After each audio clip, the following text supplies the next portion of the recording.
All right, let's talk about the Sixers. Game one against the Indiana Pacers.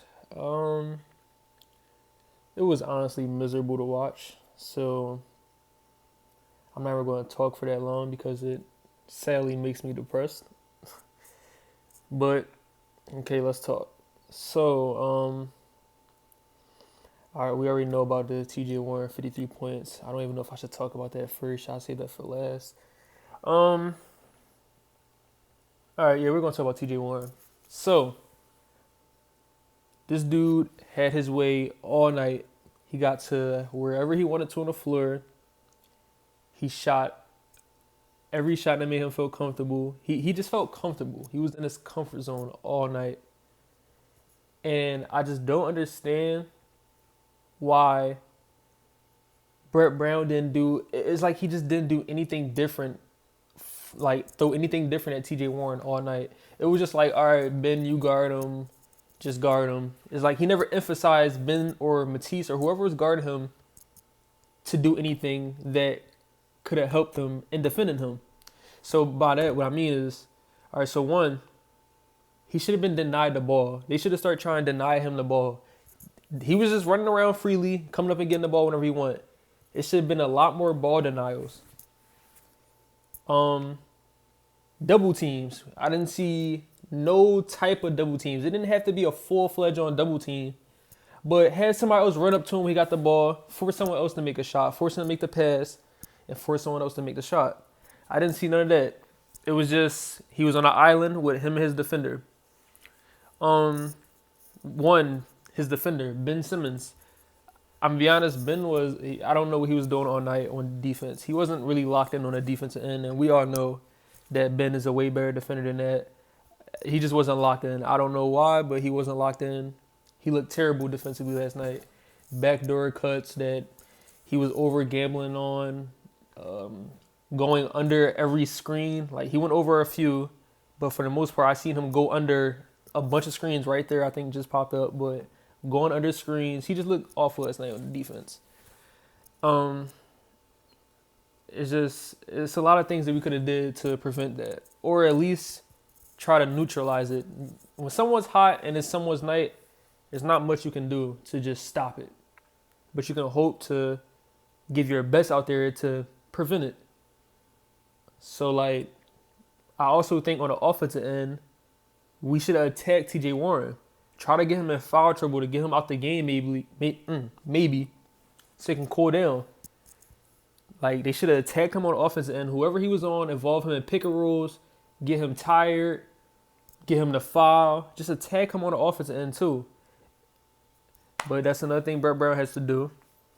Um, yeah, it was a T.J. Warren night. We literally lost to T.J. Warren. It's not much more to say. Like everyone seen the game. I'm pretty sure the highlights. He was just shooting at will. Shooting at will. It was a couple times where he drove, but for the most part, it was just shot after shot after shot. And it was just bad. Defensively, it was really bad. Um, Matisse. Once we seen that Ben, I don't know, wasn't as engaged on the defensive end last night, or really for like that much at all last night. I didn't think he looked engaged even on the offensive end. Why wasn't Matisse on him? And you told Matisse once he comes in the game, deny him the ball, and show some more aggression towards defending him. Don't just let this dude run around, be aggressive, deny the ball, and get up in him. But no, Brett Brown rather play, Raul Neto and Furkan Korkmaz, just more minutes than Matisse and whoever, blah, blah, blah. But yeah, I can't talk about the TJ Warren incident no more. It's pathetic, but it happened, so it is what it is. Um, let's talk about the offense. Um, I I don't know what was going on. Like watching the game last night, I don't know what they were trying to do. The only thing that I knew for sure that was going to get us a bucket and what made sense to do was giving the ball to Joel. That's the only thing that made sense to me watching this game on the offensive end. It was give it to Joel because literally no one could stop him all night. So that's the only thing I've seen that made sense. And Brett Brown did give the ball to Joel. I'm happy he did that. I'm happy he didn't have, set off ball screens for Furkan and try to get him some shots up while Joel was literally cooking and feasting. But that was the only thing that made sense with Joel. I seen a bunch of times. Oh, before I talk into this, but I remember when training camp started back up, practices and training camp.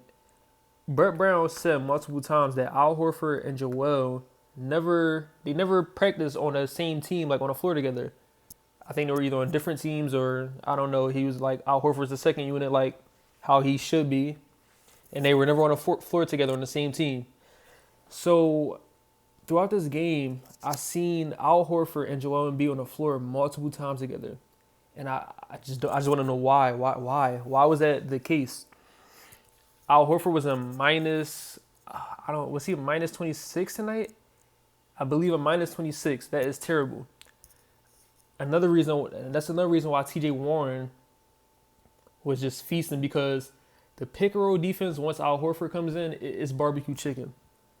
His pick and roll defense is terrible. He doesn't know when to come up. He doesn't know when to step back.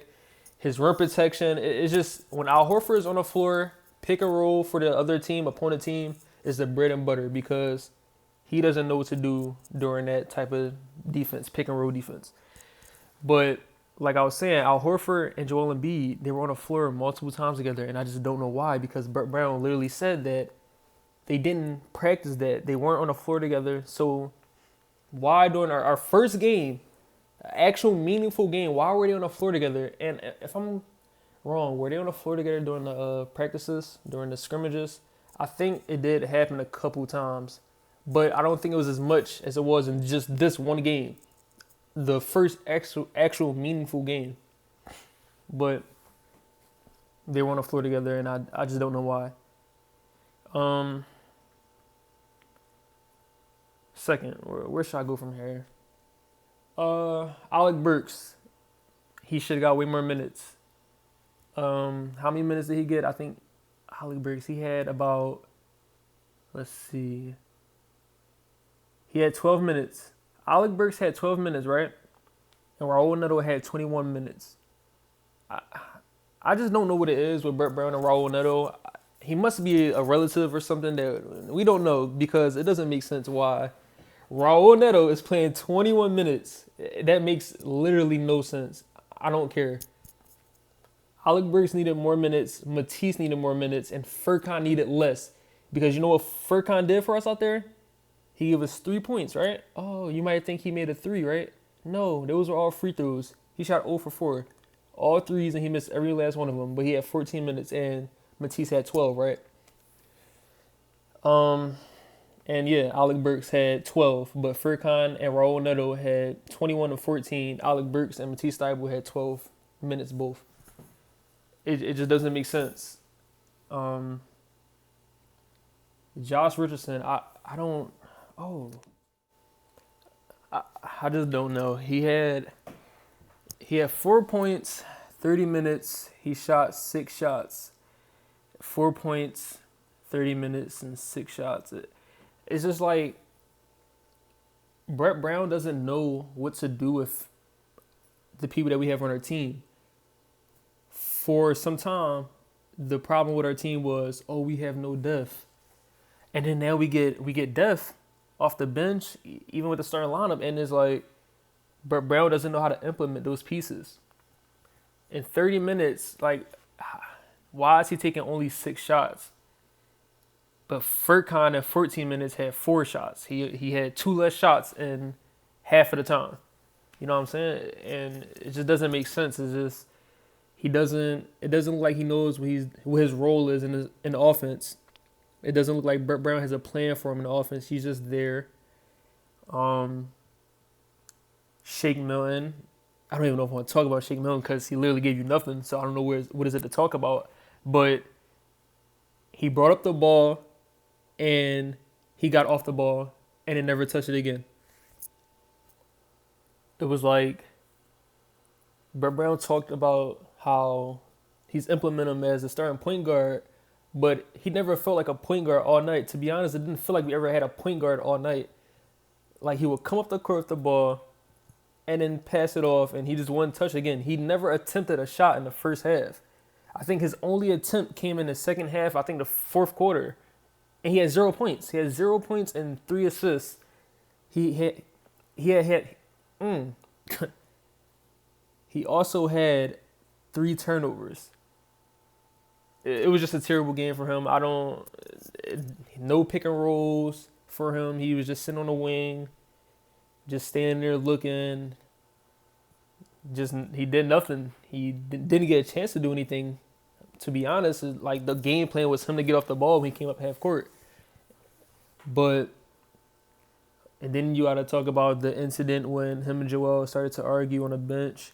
I don't know what happened. No reports came out about it, but they got into an argument, looked a little heated. I don't know what happened. I don't really care to know what happened. It's just unacceptable, and it just shows a lack of leadership as far as someone on the bench, the players, and coach. Like you shouldn't be arguing on the bench at all to that extent. But done talking about Shake. So the only two people all night who gave me a reason to watch the game was Joel Embiid and Tobias. As everyone knows, Joel had 41 and 21. I already talked about how great he looked, but Tobias had a quiet 30 points and 8 rebounds. Tobias looked solid all night. He he did what he had to do. He got his 30 points.